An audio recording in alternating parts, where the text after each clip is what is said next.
really good to see all of you here today, and thank you so much for this opportunity, Mr. Shankar Narayanji. And our ideologies match a lot.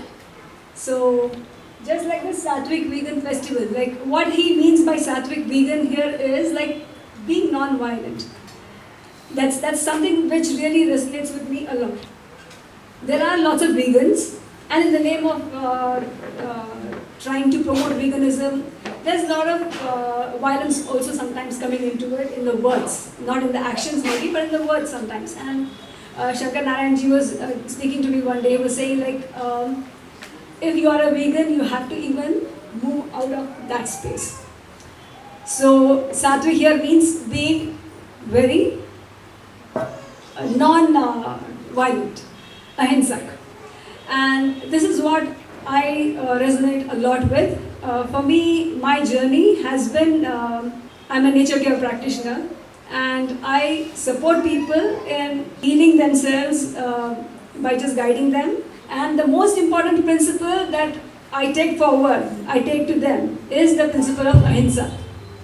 So ahimsa, when I talk about ahimsa, ahimsa is not just towards others. For me, it starts from being ahimsa towards yourself. First, you have to be ahimsa towards yourself, and that on its own is going to reflect in your other activities, in your other actions, towards everybody around you, towards the environment, towards the animals and everything. So once, when you are ahimsa towards yourself, then you see that everything starts falling in place, just like how the previous speaker was saying. Like the moment he took responsibility for himself, things really started working out. Before I continue, let me introduce myself. I'm Swati Dhariwal, and I'm a nature care practitioner. I came into under this path by destiny. My father was a nature care practitioner, and as I grew with him, I only remember as a child working with him constantly. And I learned everything under him just by practice. And later on, I did my diplomas too, because during those days, we did not have a degree for nature care in India. So we just had to do a diploma and work under a nature care practitioner to get your registration number. So that's how I did my nature care diploma, and then I became a practitioner with my father. So this is something which I have been in since I was 5 years old. During those years, my father, when he started his practice, very few people. Even today, it's not that popular. Those days, it was literally not at all popular. Like people just did not know what nature care was, and he would just go to people's homes and talk to them and tell them what this was about. And people would send clients to my father when they would have reached their last stage, because this was something which nobody understood or nobody knew. So they thought, okay, like marta kya nahi karta. Now there's no other way, so okay, let me just try this again. At least let me try this. So I remember people being carried in their arms to my father's house, and they would be left there at our home, and they would slowly recover and go back home hale and healthy. So this was something which really interested me a lot, and I read a lot about this, and also practically I learned, and during my interactions with people, I actually really understood this more deeply. So now this has become my vision, my vision and mission in my life, just to take this forward to as many people as possible. So today I was supposed to be speaking about autoimmune diseases, but then I changed my idea because the time was very short. So I thought I'll just introduce about what I do.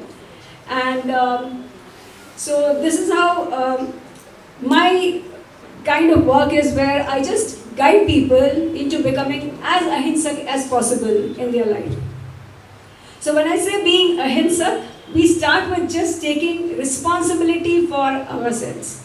When you start taking responsibility for yourself, as I told you, everything starts falling in place. And that is the most difficult thing for anybody to do very often. Like most commonly when you look around, like everybody has their responsibilities towards the family, towards the society, towards their job, and they do their work really well. But when it comes to themselves, Like usually themselves, it's usually the last person that they bother about, because we put ourselves the last very often. But then that is where we are doing the mistake. Because the moment we take responsibility of ourselves, you can see that we are actually being more responsible towards others too. The best example for this I can give for this is by talking about the Tirthankars. Tirthankars in the Jainism, if anybody is a Jain here will understand. In Jainism we have the Tirthankars who were omniscients, like who they were normal human beings like you and me, and they just started working on themselves, and over the time they became omniscient, and they actually renounced the whole world. But then during that journey, what happened was they could actually, they just were an example by being even in their vicinity, or just by speaking to them, or just being around them, people could start getting directions for their own lives. That is the best thing anybody can do, and that can only happen when you take responsibility for yourself. And even though it is the most difficult thing to do, it is not that difficult either, is what you can see. When you start putting yourself first and start doing the right things for yourself, it becomes easy for you to take care of everything. And when I say taking care of yourself, it starts with taking responsibility is in what is going to go inside of you, in the form of food, or in the form of information, or in the form of medicines, or whatever. Whatever that is going to go inside of you has to be the right thing for you, the most ahimsak thing, like something which is not really going to harm me or anybody else also. So when you start looking at those things, the health also starts falling in place. First, it starts working on your physical body. When you start taking responsibility, you'll see the changes first happening in your physical body. And over the time, it will start reflecting in your mental space, in your emotional space, and at your spiritual space too. You don't really have to be too spiritual to reach there. You just have to start with a small action, and that is the action of ahimsa. So this is what I'll leave you all with. I pray that you all become ahimsa towards yourself first, and that will move on as a way in the society forward. Thank you so much.